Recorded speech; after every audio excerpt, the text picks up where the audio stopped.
Sa mga pangulong ito, to intervene. Ito po yung sulat na pinadala namin kay President Trump. Na-receive na po ng embahada ito. And we will also post this online para maging open letter. Ito po yung kay Prime Minister Netanyahu. Yung sa Russia po ay sa Russia at saka sa China, hiniling po nila na ipadala through email first. And then, of course, we're working with our friends sa kanila pong mga opisina para maipadala po ito sa kanilang attention. And thirdly, we are here because we want to engage the Filipino as a nation worldwide to continue the call for justice, sovereignty, and freedom. Dagdagan po natin kalayaan. Justisya para sa Pangulong Duterte, sovereignty. Nakakatakot po ito dahil kung kayang i-give up ng sarili nating gobyerno ang isang dating Pangulo dahil sa politika, paano tayo? Pero tayo ibigay na lang sa Africa, sa China, paano yung ating mga kabayang OFW na wala na rito? Pag napahamak doon, kung kaya na i-give up yung tao na naririto, paano tayo?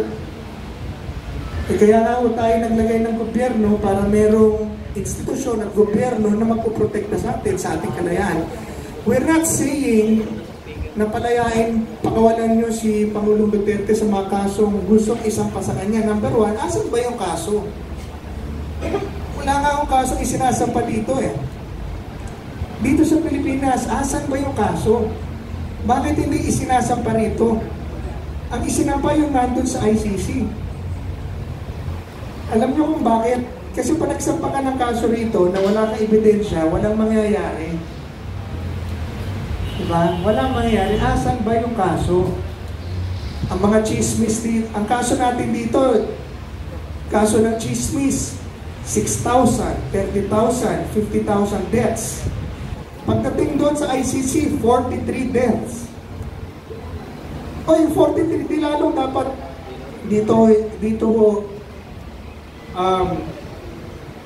nililitis yan. Ibig sabihin, hindi ko totoo na ang dahilan yung paglitis yung drug war. Ang totoo niyan, gusto lang alisin ng administrasyon ang Pangulong Duterte dahil siya tumatayo na leader na kumukontra at ng oposisyon na pumupuna sa kamalian at pang-aabuso ng gobyerno. Lantad naman po sa social media, araw-araw naman nagreklamo ang mga tao sa korupsyon. Lantad naman sa social media na nung i-impeach nila si VP Sara, hindi nila dinaan sa proseso. Lantad naman sa pahayagan, sa barangay, alam nating lahat, sa media, nang bumalik na naman ang patayan, ang droga, bumalik na naman eh. In fact, dati, takot ang mga drug lord sa pulis. Ngayon, pulis na natatakot manghula sa mga drug pusher eh. Yung pang pulis o nagsasabi, sir, baka naman sa akin, sir, baka naman kasi mayroong connection sa taas, kami pa mapahamak. Basta yung pamilya lang namin, huwag nilang gagalawin dahil di pang usapan na yun. Hindi naman police work yan.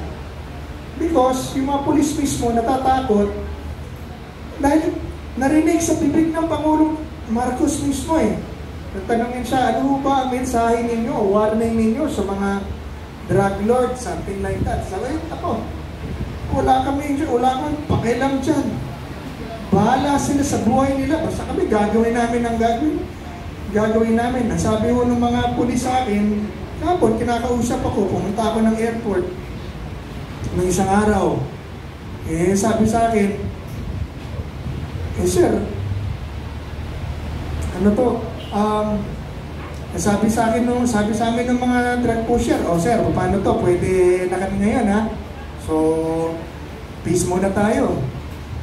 Sabi na raw, sabi ng pulis, basta huwag yung gagawin ng pamilya ko. Sir, basta tsaka huwag kayo dahil huwag kayo dito sa lugar ko. Ganun ba? Natakot na eh. Diba yung mga, alam po natin lahat yan dahil every one of us lives in a barangay.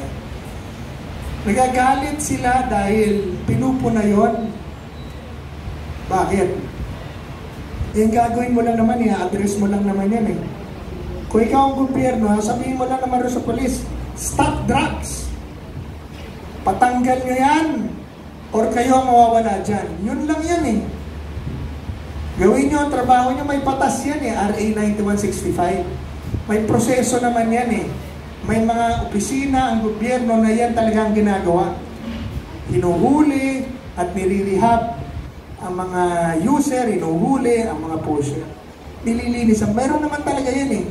Kaya naman gawin ng polis yan. Hindi naman sabi patayin lahat.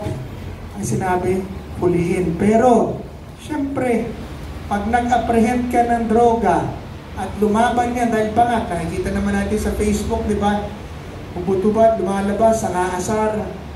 Diba, yung gulpi, matatanda, tinatakot ang mga gano'n, no, baliw eh. So, ina-apprehend tayo. Paano pag may dalang baril yan? Paano pagka police din yan? Ano yan? Siyempre may mamamatay. Ang point, kung may matay, hindi mamatay, meron na mamamatay through self-defense or in defense of a stranger. Justified po yan. Well, that's not our topic today. Ang puntos ko po, i-address lang naman yan eh. Pero ang ginawa nila, sinipa nila o pinadampot nila illegally ang Pangulong Duterte. Now, mga kababayan, kaya kami nalilito for those three things. Well, four, kasama po ang pagbati sa ating Pangulo, pero kailangan po natin gumawa ng mga hakbang. Una, para mabigay ang katarungan, ibalik nila ang Pangulo dito nila litisin. At tayo, mga Pilipino, tayo na po ang gumawa ng hakbang para we all have to do it eh. Magparinig, ilagda natin ang ating mga pangalan na tayo ay sumusuporta sa panawagan ito. Na unang-una, uphold the Constitution or sundin nyo lang ang batas. Sundin nyo lang ang saligang batas. Huwag kayong mang-aresto ng tao na wala naman kayong valid warrant. Yan lang yun. Sundin nyo lang ang batas. Sundin nyo lang ang limitasyon ng kapangyarihan na ibinigay sa inyo ng saligang batas para ang aming kalayaan hindi na tetreten. Kaya ko nilang gawin sa inyo yun. Kaya nga kay Tigong eh. Kaya ngayon gawin sa atin yun, yung point ko. Who will protect us? Nakita nga ng buong mundo eh, sa media, wala kang magawa. Kahit vice president nga, walang magawa. Noong time na yun, mga senador, walang magawa. Media, walang magawa. Dahil lang ginusto ng Pangulo at Pulis. Hindi ko kanya ng bansang ginawa natin sa under the Constitution. Gumawa tayo ng saligang batas para palayain tayo sa ganyang sistema. So, ang una nating hinihingi, uphold the Constitution, justice, and the rule of law. Or if not, resign na kayo. But if you are a government or a president who cannot stand for the Constitution, the rights and liberties of every Filipino, sovereignty and justice, if you cannot stand for those things, then resign from your post. If you can, then do it. Second, balik nyo si Tigong dito. Dito ko litisin yung mahal naming presidente na 80 years old na. Dahil may karapatan dito sa bansa yan, na karapatan din natin.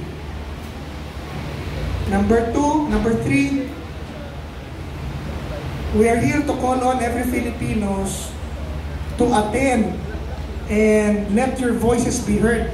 To attend vigils, motorcades, lahat po ng pagtitipon para iparinig ang ating tinig na mali yung kanilang ginawa, bigyan ng katarungan ng bansa, ibalik ang Pangulong Duterte, dito litisin at gawin ng maayos sa kanilang trabaho para sa ating bansa. Ika-4, ito po kaya natin gawin. Yung korte, sa mga abogado yan, sa korte yan eh. Pero tayo mga Pilipino, ito kaya natin pong gawin. Minsan matagal ang korte. Pero ngayong eleksyon sa May 12, tayo na ang humusga. Meron tayong kapangyarihan na tayo lang ang hahawak sa Mayo 12. Makakapili tayo ng mga bago nating leader at pwede nating alisin lahat ng mga abusado